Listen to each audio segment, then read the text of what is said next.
दोस्तों नमस्कार।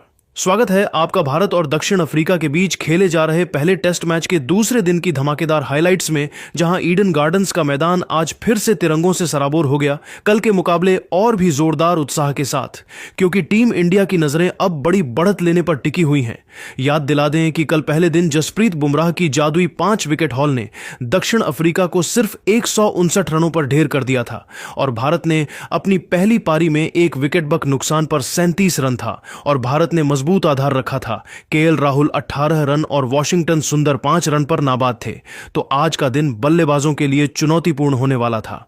आइए सबसे पहले पिच रिपोर्ट से शुरू करते हैं। दोस्तों, कल की पिच हरी नजर आ रही थी, लेकिन आज पिच उतनी हरी नहीं थी और दरारें भी कल के मुकाबले अधिक खुली थीं। इसलिए आज स्पिनरों को कल के मुकाबले अधिक मदद मिलने वाली थी और यह टर्न के सामने बल्लेबाजों को संभलकर बल्लेबाजी करनी थी। पिच धीमी थी और गेंद नीचे भी रह रही थी।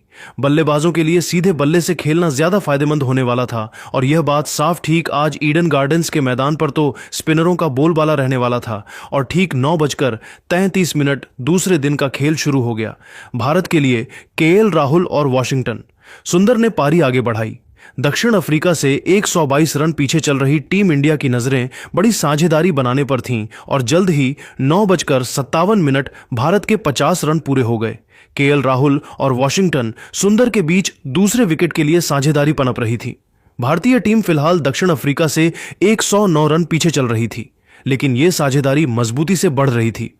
10:23 पर 57 रनों की ये अर्धशतकीय साझेदारी पूरी हो गई। भारत ने एक विकेट पर 68 रन बना लिए, जिसके बाद स्टेडियम में तालियों की गड़गड़ आहट गूंज रही थी। दोस्तों, अब आते हैं उस रोमांचक मोमेंट पर। 21वें ओवर की चौथी गेंद पर केशव महाराज ने वॉशिंगटन सुंदर को टॉस्ड अप डिलीवरी डाली। गेंद मिडिल एंड लेग पर थी और इस गेंद को पढ़ने में सुंदर ने कोई गलती नहीं की और वॉशिंगटन ने स्ट्राइड फॉरवर्ड करके खूबसूरती से लॉफ्ट किया। गेंद वाइड लॉन्ग ऑफ के ऊपर से जाकर स्टैंड्स में समा गई और स्कोरबोर्ड पर 6 रन का इजाफा हुआ और पूरा ईडन गार्डन्स झूम उठा। इस शॉट को खेलते हुए वॉशिंगटन ने अपनी रीच का पूरा इस्तेमाल करके शानदार शॉट खेला।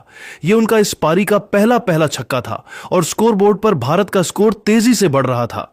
लेकिन खुशी ज्यादा देर टिकी नहीं और 23वें ओवर की पहली गेंद पर साइमन हार्मर ने राउंड विकेट से परफेक्ट स्पॉट पर गेंद लैंड की, जो गुड लेंथ पर टर्न लेकर बाहर की तरफ घूमी, जिस पर वॉशिंगटन ने फ्रंट फुट पर खेलने की कोशिश में थे, लेकिन शार्प टर्न ने उन्हें कंट्रोल से बाहर कर दिया, जिसके चलते गेंद ने बैट का बाहर का किनारा लिया और स्लिप में खड़े एडेन मार्कराम के हाथों में आसानी से कैच हो गई।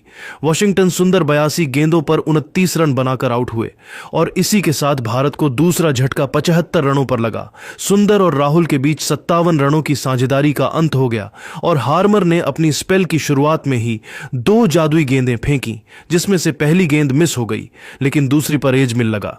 स्टेडियम एक पल को सन्न रह गया, लेकिन तुरंत ही टीम इंडिया ने हौसला बनाए रखा और ध्यान फिर से खेल की ओर किया। अब क्रीज पर थे केएल राहुल और कप्तान शुभमन गिल और 34वें ओवर की आखिरी गेंद पर हार्मर ने राहुल को बेहतरीन गेंद फेंकी, जिसने बल्लेबाज और विकेटकीपर दोनों को चकना दे दिया और अंपायर ने 5 रन बायस दिए। गेंद ने सबको बीट कर दिया। 4 रन एक्स्ट्रा मिले, लेकिन असली ड्रामा तो 35वें ओवर में था, जब केशव महाराज की चौथी गेंद पर गिल ने एग्रेसिव ऑप्शन चुना।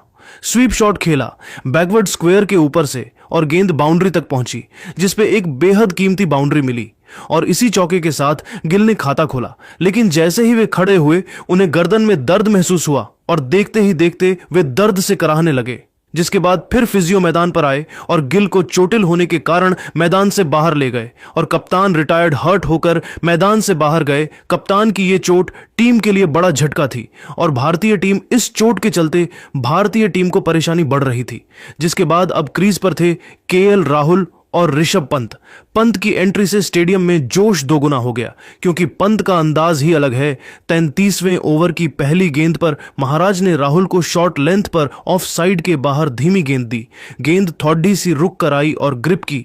राहुल ने बैकफुट पर कट खेला, लेकिन कंट्रोल में नहीं थे। गेंद हवा में उछली और बैकवर्ड पॉइंट के लेफ्ट को बीट करके बाउंड्री तक पहुंच गई और बल्लेबाज को चौका मिला, लेकिन यह रिस्की शॉट था।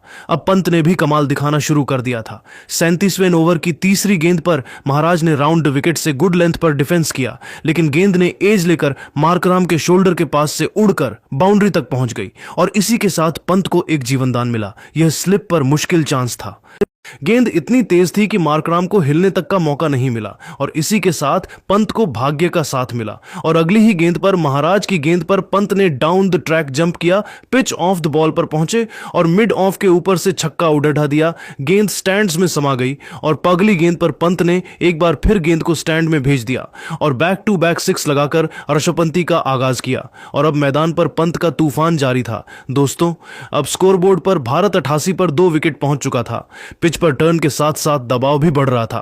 40वें ओवर की दूसरी गेंद पर हार्मर ने राउंड विकेट से गुड लेंथ पर एक ऑफ स्टंप पर एक शानदार गेंद डाली जिस पर रविंद्र जडेजा ने स्वीप खेला और इसके साथ स्क्वायर लेग की दिशा में चौका बटोर लिया।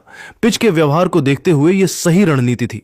जडेजा ने डिफेंस को अटैक में बदला, लेकिन असली टर्निंग पॉइंट आया 33वें ओवर की 5वीं गेंद पर जब महाराज ने अच्छी लेंथ पर ऑफ पर शार्प टर्निंग गेंद फेंकी।